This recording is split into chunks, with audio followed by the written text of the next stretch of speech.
Bismillahirrahmanirrahim. Assalamualaikum warahmatullahi wabarakatuh.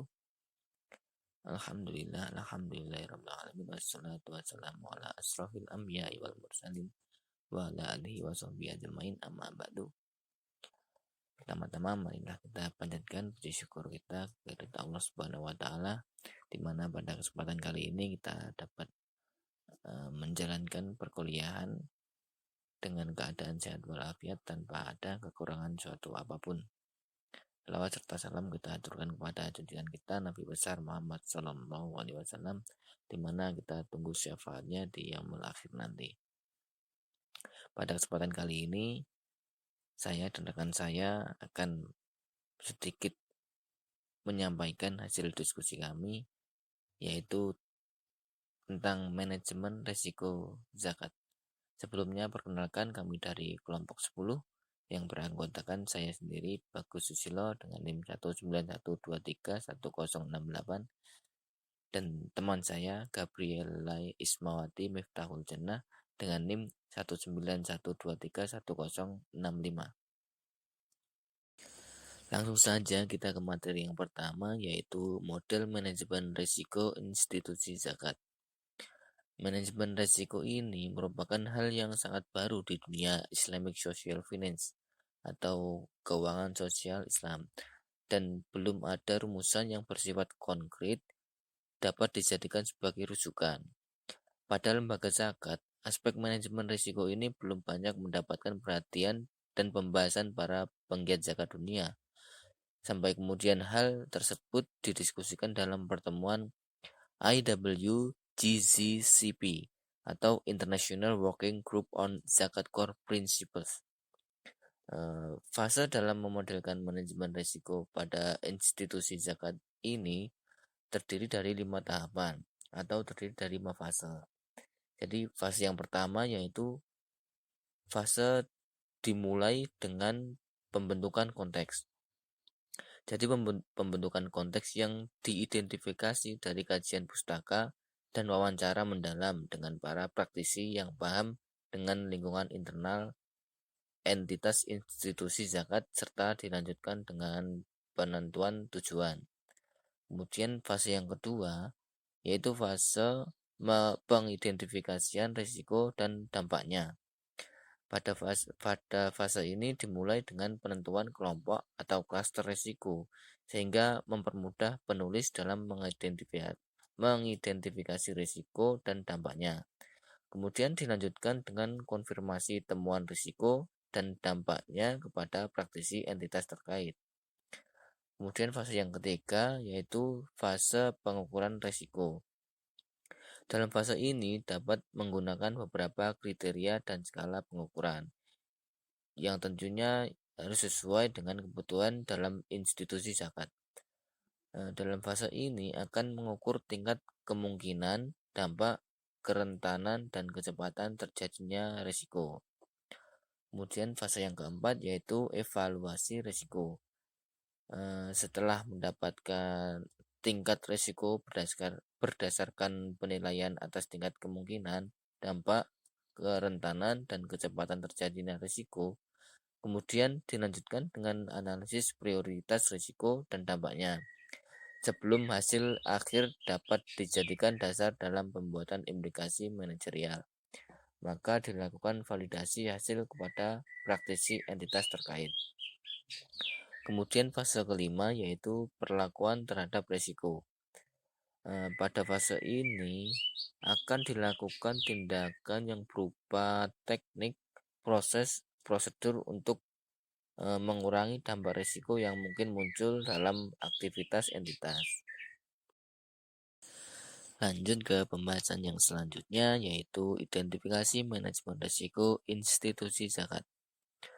Untuk mengidentifikasi risiko lembaga zakat, termasuk dampak yang ditimbulkannya, menganalisis mitigasi risiko pengelolaan zakat, serta merancang konsep manajemen risiko pengelolaan zakat, maka digunakan metode Enterprise Risk Management atau ERM dengan pendekatan Committee of Sponsoring Organization of the Tradeway Commission atau biasa disebut dengan KOSO modifikasi.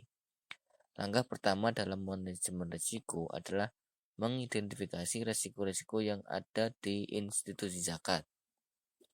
Dengan melakukan identifikasi, institusi zakat dapat memperoleh sekumpulan informasi tentang frekuensi terjadinya risiko, informasi mengenai dampak apa saja yang dapat ditimbulkan oleh risiko tersebut, tingkat kecepatan terjadinya risiko, bahkan tingkat kerentanan institusi zakat dalam menangani risiko tersebut. Identifikasi risiko dapat dilakukan dengan cara bertanya kepada ahlinya.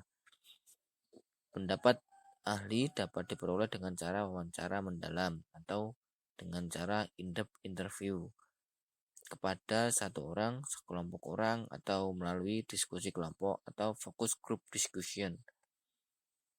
Pihak yang diwawancarai atau dilibatkan dalam FGD adalah mereka yang dianggap ahli. Sebagai contohnya biasanya itu ketua dari lembaga pengelola zakat. Pembahasan selanjutnya yaitu pengukuran manajemen risiko institusi zakat. Pengukuran dengan manajemen risiko ini menggunakan metode Enterprise Risk Management atau ERM dengan pendekatan Committee of Sponsoring Organization of the Tradeway Commission atau COSO modifikasi. Jadi ERM sendiri merupakan metode dan proses yang digunakan oleh entitas untuk mengelola risiko dan menangkap peluang yang terkait dengan pencapaian tujuannya.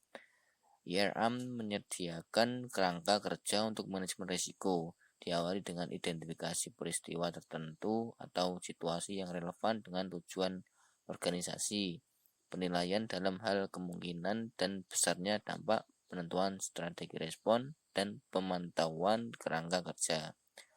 Dengan mengidentifikasi dan proaktif menangani risiko dan peluang, suatu entitas dapat melindungi dan menciptakan nilai bagi para pemangku kepentingan, termasuk pemilik, karyawan, pelanggan, regulator, dan masyarakat secara keseluruhan.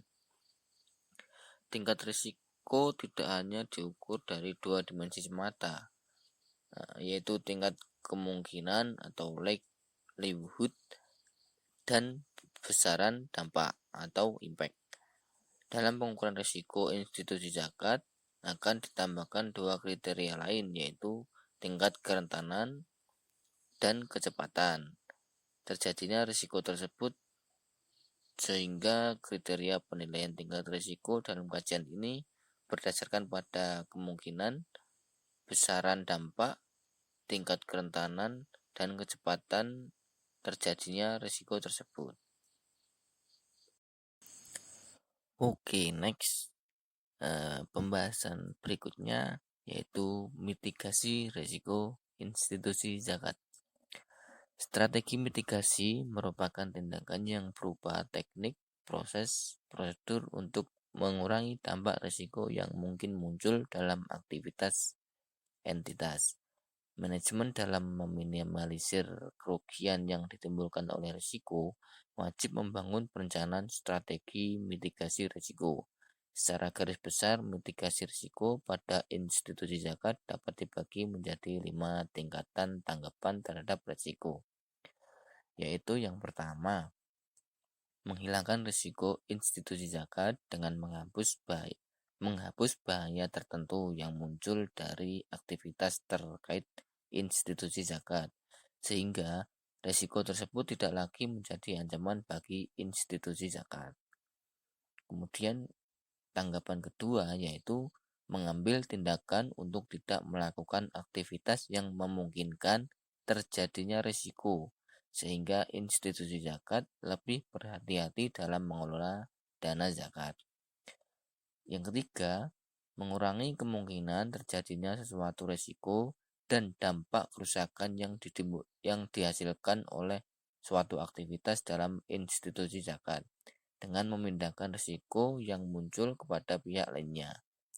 Kemudian yang keempat, mengurangi kemungkinan terjadinya suatu risiko dan dampak risiko dengan membagi risiko institusi zakat dengan pihak lain di luar institusi zakat.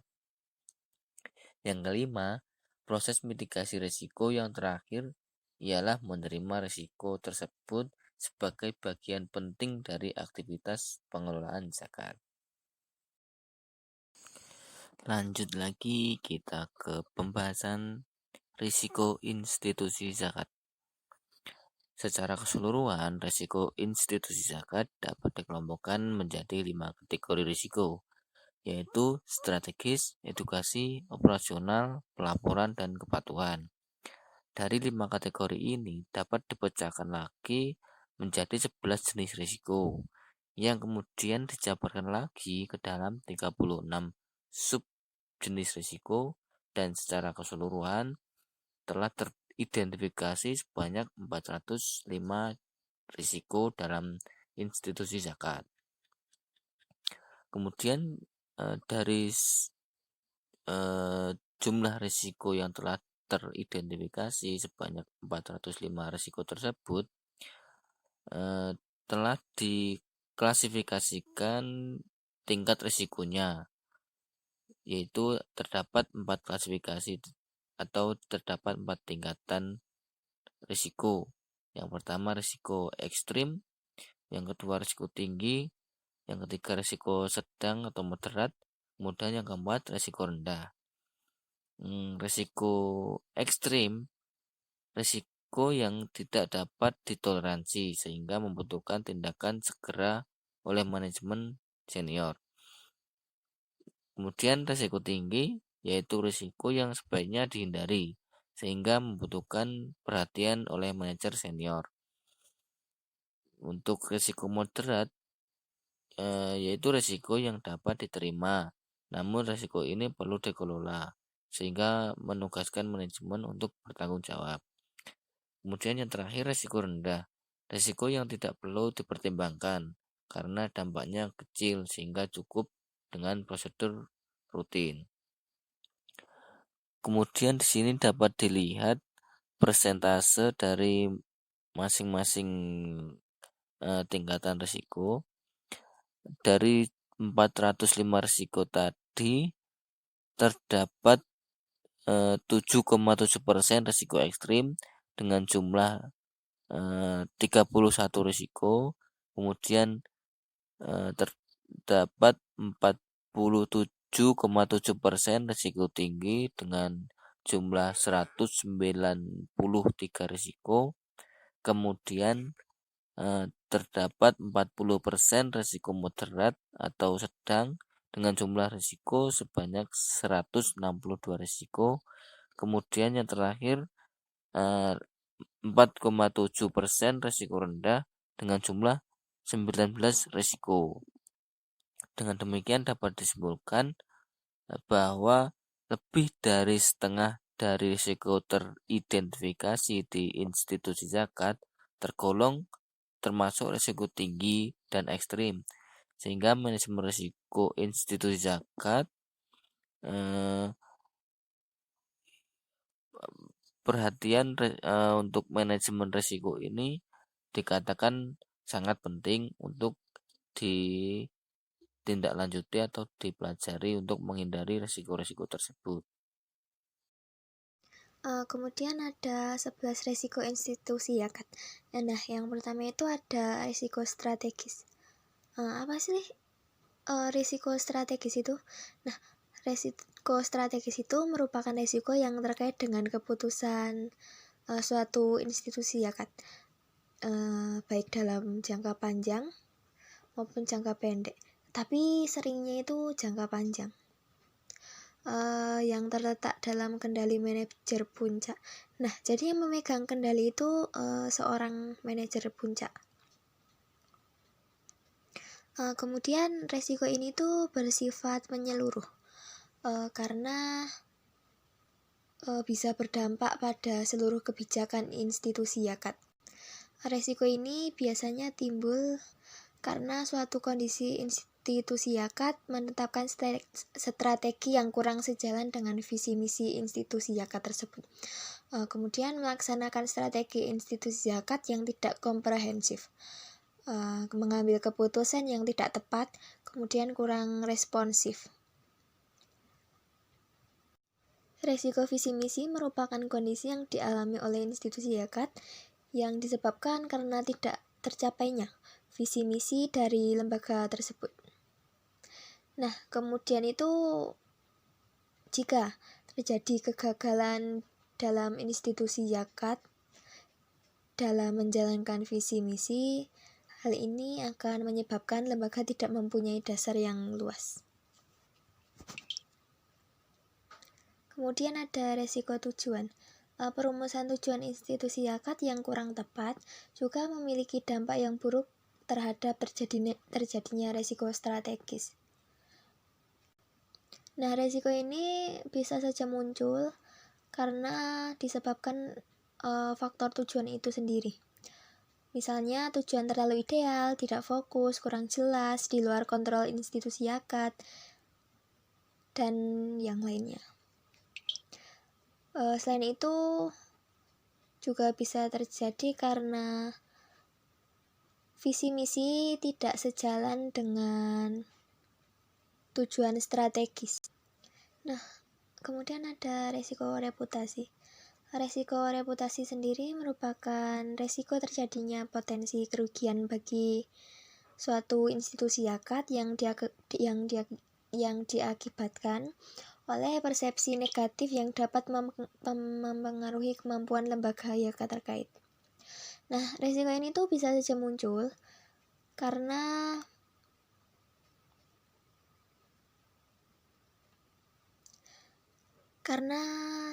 resiko ini tuh sering muncul di institusi zakat, baik dalam menjalankan fungsinya seperti edukasi, informasi, konsultasi, dan penghimpunan zakat maupun dalam mendayagunakan dana zakat bagi mustahik atau aktivitas lainnya yang dapat merusak reputasi institusi zakat tersebut. Resiko korporatisasi. Resiko korporatisasi institusi zakat adalah resiko terjadinya penyalahgunaan dana zakat infak sedekah untuk mencari keuntungan bagi para pemilik lembaga dan manajemen. Resiko ini tuh biasanya sering muncul karena institusi zakat ingin mendirikan anak perusahaan yang bergerak di bidang komersial atau berjalan tidak sesuai dengan prinsip syariah. Jadi bisa menimbulkan resiko konflik kepentingan dalam institusi zakat tersebut. Resiko edukasi. Salah satu faktor utama penyebabnya itu adalah kurangnya edukasi tentang zakat kepada masyarakat. Termasuk di dalamnya adalah pemerintah bahkan internal institusi zakat yang terkait. Resiko edukasi itu terdiri dari dua resiko, yaitu resiko eksternal dan resiko internal. Nah, resiko edukasi eksternal itu muncul akibat rendahnya kesadaran masyarakat terhadap pentingnya membayar zakat. Nah, jadi itu masyarakat itu kadang suka males untuk membayar zakat gitu, karena mungkin ketidaktahuannya pentingnya zakat bagi umat muslim. Kemudian ada resiko edukasi internal. Resiko edukasi internal biasanya muncul akibat rendahnya pengetahuan internal di berbagai level institusi zakat terhadap proses manajemen. Resiko operasional. Resiko operasional terdiri dari beberapa resiko. Yang pertama ada resiko dana penghimpunan. Resiko ini tuh bisa saja timbul akibat sumber harta zakat yang berasal dari harta yang tidak halal. Contohnya saja misalnya korupsi. Kemudian ada hasil bunga bank, ada keuntungan saham konvensional, dan berasal dari riba atau yang lainnya. Nah, kemudian resiko ini tuh bisa saja timbul akibat proyeksi potensi zakat dan rencana penghimpunan zakat institusi zakat yang terlalu optimis atau tidak akurat. Yang kedua ada resiko dana penyaluran. Nah, resiko dana penyaluran itu timbul akibat penyalahgunaan dalam penyaluran dana zakat. Resiko ini diakibatkan oleh adanya pemanfaatan dana zakat untuk kepentingan pribadi atau golongan. Dana zakat tidak habis disalurkan dalam setahun, ditahan di bank, disalurkan ke bukan mustahik, dan sebab penyalahgunaan dalam penyaluran lainnya. Kemudian ada resiko dana produktif. Resiko dana produktif ini bisa saja timbul akibat penyalahgunaan dalam memproduktifkan dana zakat. Resiko ini merupakan kondisi yang dialami oleh institusi zakat. Penyebabnya itu antara lain karena dana bergulir untuk tujuan produktif yang masih dicatat sebagai piutang. Kemudian yang keempat ada resiko penghimpunan dana zakat. Risiko ini merupakan risiko yang terkait dengan proses manajemen institusi zakat dalam menghimpun dana zakat. Nah, apabila kurangnya kontrol dana dan transparansi terhadap proses pengumpulan dana zakat, minimnya informasi dan advertensi pengumpulan zakat oleh LAS, banyak rekening peruntukan zakat yang membingungkan donatur, hingga sampainya bukti setoran zakat kepada muzaki adalah merupakan kondisi yang mungkin dialami oleh institusi zakat dalam proses manajemen penghimpunan dana zakat. Nah, resiko ini tuh berisi tentang kemungkinan apa saja yang dapat dialami oleh institusi zakat tersebut. Contohnya saja adalah LAS atau LAZ. Yang kelima ada resiko pengelolaan dana zakat. Resiko pengelolaan dana zakat ini merupakan resiko yang terkait dengan proses manajemen institusi zakat dalam mengelola dana zakat. Selanjutnya ada resiko manajemen penyaluran dana zakat. Resiko ini merupakan resiko yang terkait dengan proses pengelolaan institusi zakat dalam menyalurkan dana zakat. Apabila ada tumpang tindih penyaluran dana zakat, maka dampaknya akan terjadi ketidakadilan dalam penyaluran zakat. Kemudian mitigasinya itu studi kelayakan wilayah program, melakukan sinergi, membangun sistem pencatatan, dan yang lainnya. Kemudian ada resiko infrastruktur jaringan atau IT. Nah, resiko ini tuh muncul akibat sistem dan teknologi yang tidak efektif untuk mendukung kebutuhan informasi saat ini dan masa mendatang. Contohnya itu misalnya saja file di laptop tiba-tiba hilang, padahal belum ada salinannya. Dan kemudian itu pembayaran zakat yang tidak memadai, misalnya belum ada m-banking lah. Jadi harus secara cash gitu atau transfer. Resiko kerjasama. Resiko kerjasama sendiri dapat terjadi akibat dari mitra yang dapat mempengaruhi kinerja institusi zakat dalam melaksanakan proses manajemennya. Ketidakpastian ini terjadi karena kesalahan dalam pemilihan mitra kerjasama. Mitra menggunakan dana zakat untuk program yang lain, pelaporan pelaksanaan program oleh mitra terlambat, hingga ketergantungan terhadap teknologi mitra program. Selanjutnya ada resiko pengembangan program. Resiko ini dapat terjadi atau dapat timbul pada saat institusi zakat mengembangkan dan meluncurkan program-program baru.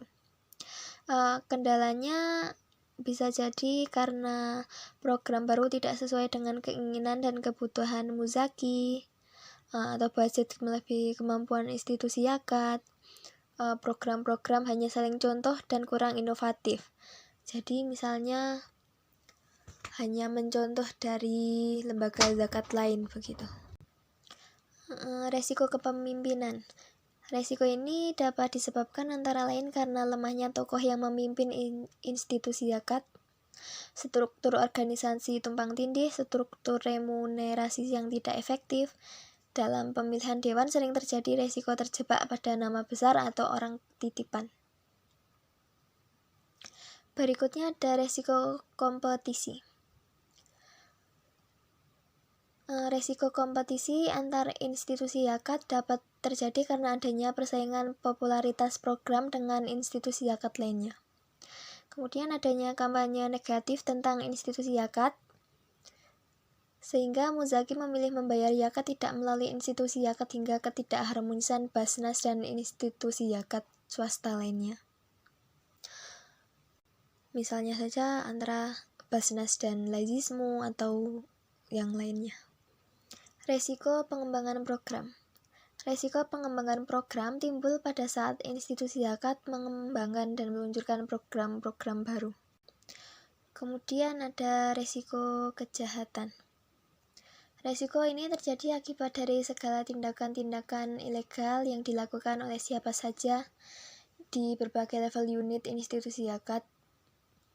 Biasanya hal ini untuk tujuan pribadi sendiri ataupun golongan yang bisa mengakibatkan kerugian pada lembaga. Nah, resiko ini dapat muncul akibat petugas amil dan mustahik melakukan manipulasi data, terjadinya perampokan dana zakat, dan yang lainnya. Jenis risiko institusi zakat yang kelima, yaitu risiko properti. Dalam risiko properti ini terbagi menjadi 3 sub risiko. Yang pertama, risiko manusia.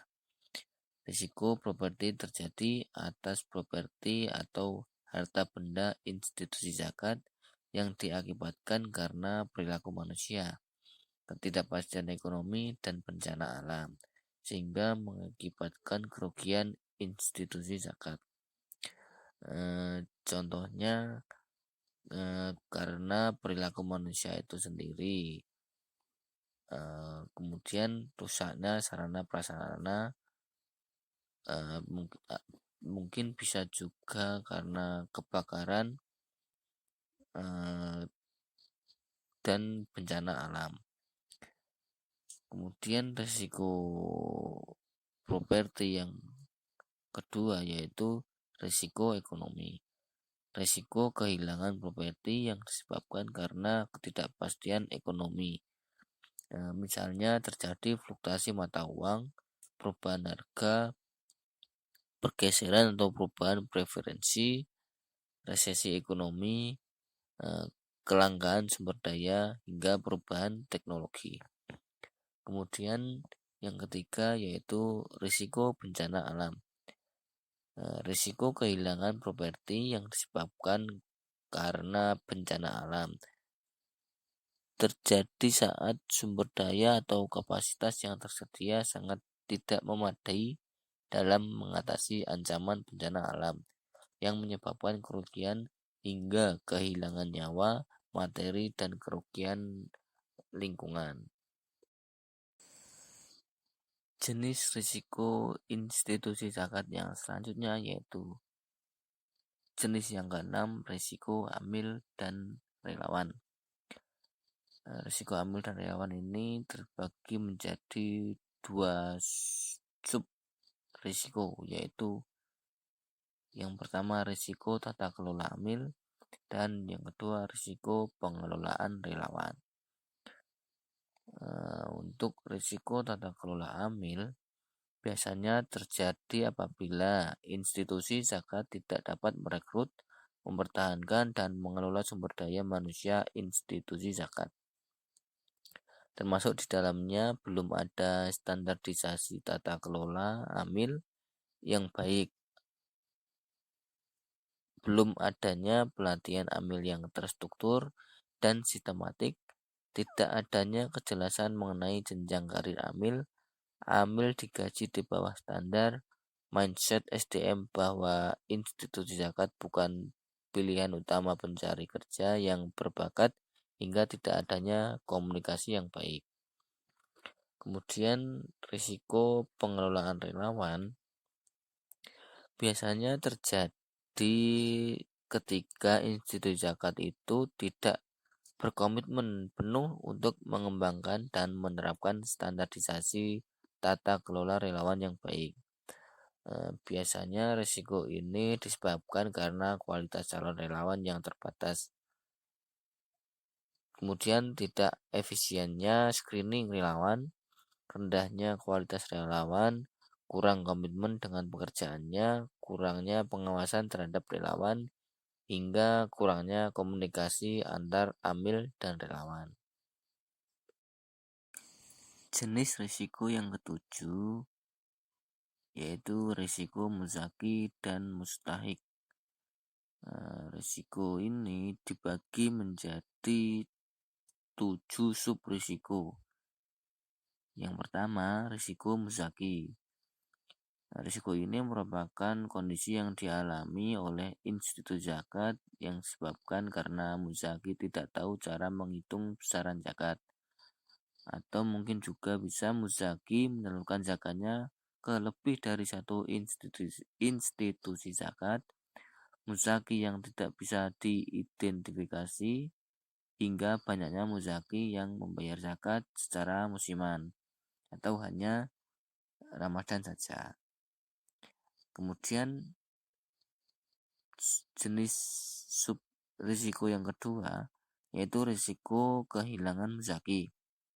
Risiko ini merupakan kondisi yang dialami oleh institusi zakat yang disebabkan karena kecenderungan muzaki membayar zakat secara mandiri, atau juga bisa loyalitas muzaki ke institusi zakat tertentu rendah. Bisa juga muzaki pindah ke institusi zakat lain hingga muzaki kurang percaya kepada institusi zakat.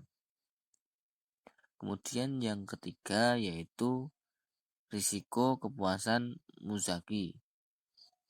Risiko ini merupakan kondisi yang dialami oleh institusi zakat yang disebabkan karena muzaki kurang puas dengan pelayanan institusi zakat, pelayanan amil institusi zakat yang kurang profesional, kegagalan sistem layanan muzaki atau sistem kantor layanan muzaki, kurang tanggapnya amil terhadap keluhan masyarakat atau muzaki.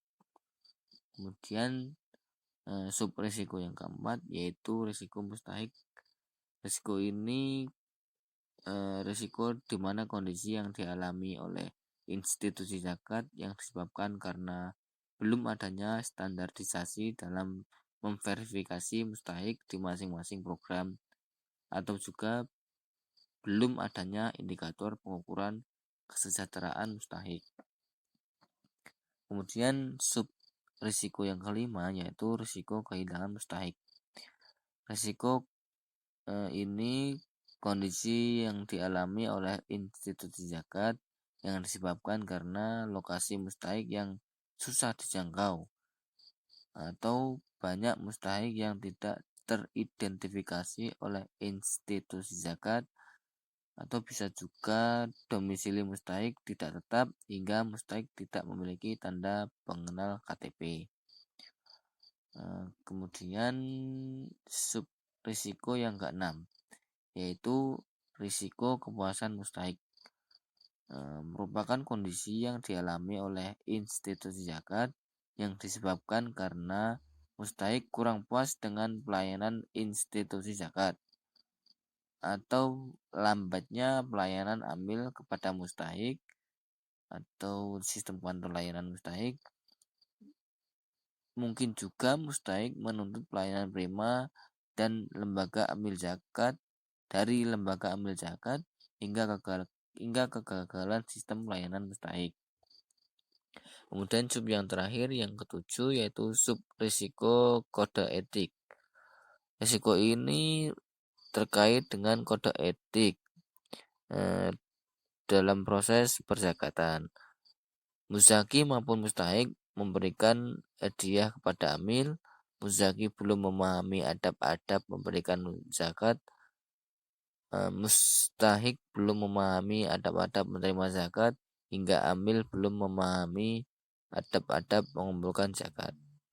Jadi risiko ini terkait dengan kode-kode etik tentang pada muzaki ataupun amil. Next, jenis risiko yang ke-8 yaitu risiko transfer zakat antar negara. Risiko ini merupakan potensi risiko apabila terjadi transfer zakat dari negara surplus sebagai pemberi zakat, dan negara defisit sebagai penerima zakat.